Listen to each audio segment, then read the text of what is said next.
What up? How's it going, guys? Welcome back to another episode of Built by Blake.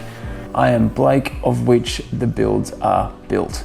This is going to be another unboxing video, as you would have just seen, well, you would have seen a while ago. I got a 6-speed for the wagon. Finally, I've been hunting one down for a very, very long time. When you do a 6-speed swap, when I do a 6-speed swap in a Subaru, you need a new clutch. Thus, Mantic clutches.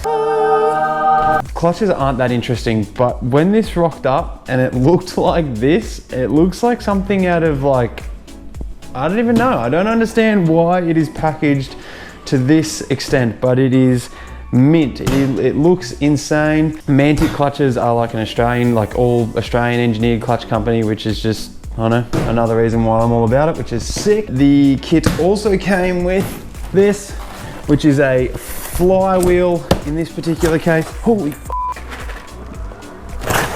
Which is a Flywheel in this particular case. I didn't know a lot going into this, so I'm still learning as I go. I believe you need a new Flywheel to suit your new clutch slash transmission slash whatever else. So this is sick. I've got all of this stuff. It came with all the gear that you need. They aren't in here, but nuts, Loctite, everything else that you need to go with it. Chuck this, crack this bad boy open, and we can go through the steps of a twin plate organic button.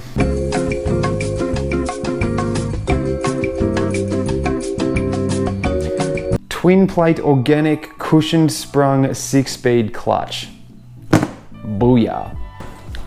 As soon as you open the box, this is just like a nice little operator's manual. Basically, it just says all of their clutches if you've got the 9000, 7000, 5000 series, whatever else. How to install it, what you should do, how to space the throwout bearing, all that type of stuff. Torque specs, as well as everything else you should do in regards to installing it. So, clutch alignment tool, blah, blah, blah, blah, blah, blah, blah. So we can take this out and set it up as we would set it up if we were actually going to install this bad boy. So I've just taken it all out of the box and somewhat mounted it upside down so that we can assemble it piece by piece of how it's actually going to go on the car. So this is our Flywheel here. That's the engine side facing you, and this is obviously the clutch transmission side. So if we sit that facing down, Mantic supply these for like assembly, purely for assembly. All they are is just some threaded rod, and there's some holes in the bottom of this flywheel here that are actually threaded as well.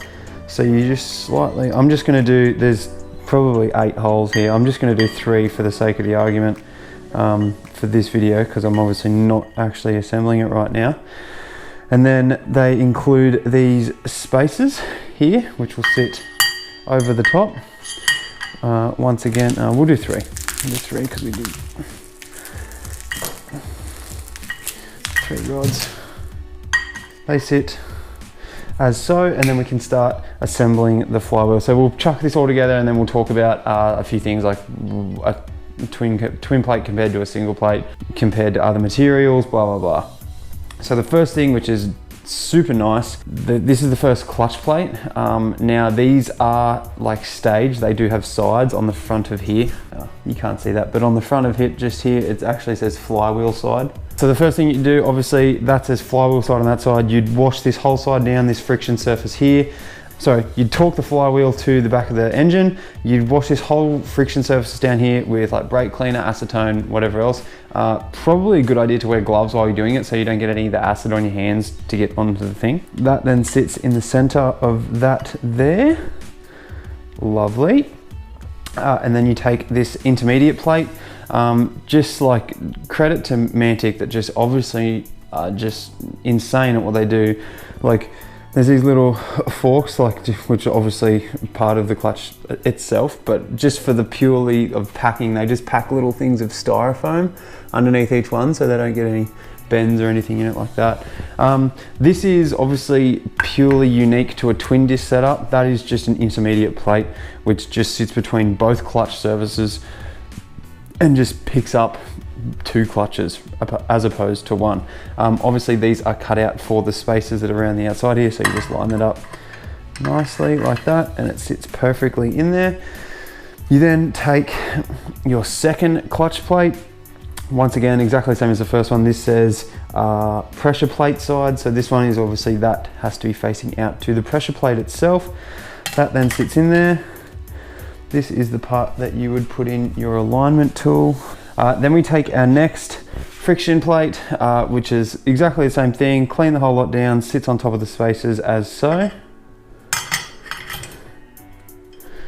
Like that.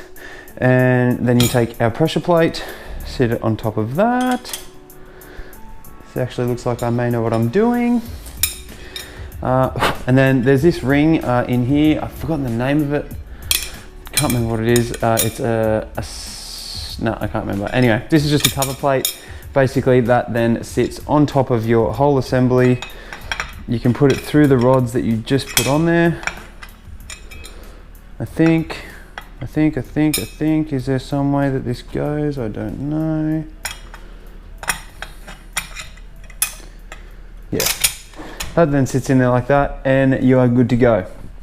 Mint, obviously you take the styrofoam out and all the rest of it. Then you take the black hardware. These are the bolts that you actually have to torque down to spec and just screw them into the threaded rods in the back of the flywheel. Yes? Yes, that would make sense, wouldn't it? Sorry, after you do that, so you go out and then you just simply screw these out, like so. Undo them and then replace where the alignment tools screws were with the actual torque to spec things. In the manual here, it does say to torque them to 33 Newton meters. So obviously that's something that we'll just have to do when we get there in a fashion of diagonally to the one that you just did. So slowly tighten them up diagonally over and over and over, set your torque wrench to 33, go over and torque them all down. Some awesome little things in this little booklet here. It's so sick, like, just good companies are so good to work with or just get stuff from because they just know their shit. So it has like a little graph here on this. I'm not going to show it to you too much, but it's just like a blue line basically, and it goes up and down. Along the bottom there it says how much engagement, how many times you've engaged the clutch. So it'll actually specify here after it takes about probably 300 engagements before the clutch actually, what they call, beds in. So it will grip quite hard, and then it will seem like it's slipping, and then it will find its happy spot and just be a sweet spot there. I don't know if that's twin disc related or whatever else, but that's how it is from there. The only other thing I kind of would want to cover is a twin disc in relation to a single disc. Single disc hasn't got the intermediate plate, and it has only got one clutch. So obviously one clutch wheel, this has two. The only reason you'd want that is for like a high power application, or for something that you can be a bit more aggressive on. Right now my car is as stock as the day it first came, but I am obviously doing the 6-speed swap, and I have got plans down the track to put quite a bit more power into it.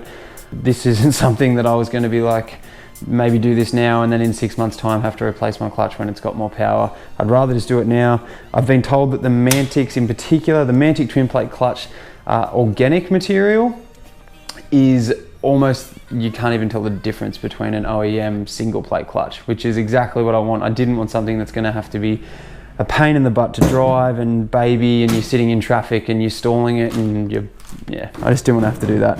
That is it for this one. Hopefully on the next one we actually start ripping the car apart, rip the whole drivetrain out, and doing something that is going to scare the living daylights out of me, because there's no going back after you drop a tranny out. All right, man, thanks for tuning in. Like I said, on the next one, we should be getting some good content. So I'll see you then. Ciao. Ever since you shut the door on everything we knew, you're too late for love, love, love, love, love, love, love,